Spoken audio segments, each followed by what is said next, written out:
Hello friends, welcome to our channel మాట ముచ్చట. Star మాలో ప్రసారమవుతున్న గుప్పడంత మనసు సీరియల్ గురించి ప్రత్యేకంగా చెప్పనక్కర్లేదు. టాప్ రేటింగ్తో ఈ సీరియల్ ముందుకు దూసుకెళ్తుంది. ఇక ఈ సీరియల్లో నటించే నటులందరూ కూడా అభిమానుల ఫేవరెట్గా నిలిచిపోయారని చెప్పాలి. అంతలా వారి నటనతో అందరినీ ఆకట్టుకున్నారు. ఇక ఈ సీరియల్లో ముఖ్యంగా రిషి వసుధార కాంబినేషన్ అయితే చెప్పనక్కర్లేదు.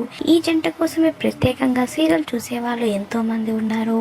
రోజుకో ట్విస్ట్తో ఈ సీరియల్ అభిమానుల్లో అంచనాని మరింతగా పెంచేస్తుందని చెప్పాలి. అయితే ఈ సీరియల్లో కొత్తగా ఎంట్రీ ఇచ్చిన మను గురించి అభిమానులు తెలుసుకోవడానికి ఇష్టపడుతున్నారు.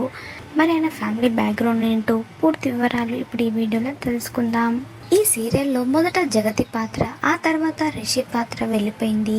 రిషి వెళ్ళాక మను పేరుతో మరో కొత్త హీరో ఎంట్రీ ఇచ్చాడు. అతని అసలు పేరు రవిశంకర్ రాథోడ్.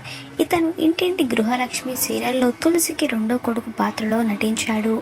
రవిశంకర్ ఆనందరాగం, రాబోయి చందమామ వంటి సీరియల్స్లో నటించాడు. కానీ ఈ సీరియల్స్ వల్ల ఆయనకైతే పెద్దగా పేరైతే రాలేదు. ఇక జగతి పాత్ర వెళ్ళిపోయాక తల్లి సెంటిమెంట్ తగ్గిపోయింది. ఇప్పుడు అనుపమ కొడుకుగా మనని చూపిస్తూ మదర్ సెంటిమెంట్ని డైరెక్టర్ వర్కౌట్ చేస్తూ ఆడియన్స్ని తమ వైపు తిప్పుకొని సీరియల్కి రేటింగ్ పెంచుకునే పనిలో పడ్డాడు.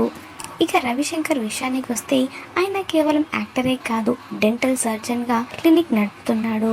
అంతేకాదు రీసెంట్గా హనుమాన్ సినిమాలో హీరో తేజ అక్క పాత్రలో నటించిన వరలక్ష్మి శరత్ కుమార్ని పెళ్లి చేసుకోవడానికి వచ్చిన పెళ్లికొడుకు రోల్లో మను నటించాడు. ఒక పక్క సీరియల్స్లో నటిస్తూనే అవకాశం వచ్చినప్పుడల్లా సినిమాలో కూడా నటిస్తూ ప్రేక్షకులకు మరింత దగ్గరవుతున్నాడు. ఇక ఈ సీరియల్లో వసుధారతో ఆయన పండించే సీన్స్ అయితే హైలైట్ అని చెప్పాలి. మరి గుప్పడంత మనసు సీరియల్లో మను క్యారెక్టర్పై మీ అభిప్రాయాన్ని కమెంట్లో ఖచ్చితంగా తెలియచేయండి ఫ్రెండ్స్. రిషి రీఎంట్రీ మళ్ళీ ఉంటుందని మీరు భావిస్తున్నారా?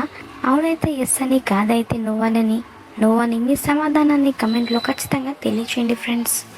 మాట ముచ్చట ఛానల్ని తప్పకుండా సబ్స్క్రైబ్ చేసుకోండి. అలాగే పక్కన కనిపించే బెల్ బటన్ని క్లిక్ చేయడం మర్చిపోవద్దు. దాంతో వెంటనే మేము అప్డేట్ చేసే లేటెస్ట్ న్యూస్ని మొదటగా మీరు తెలుసుకోవచ్చు. Thanks for watching this video.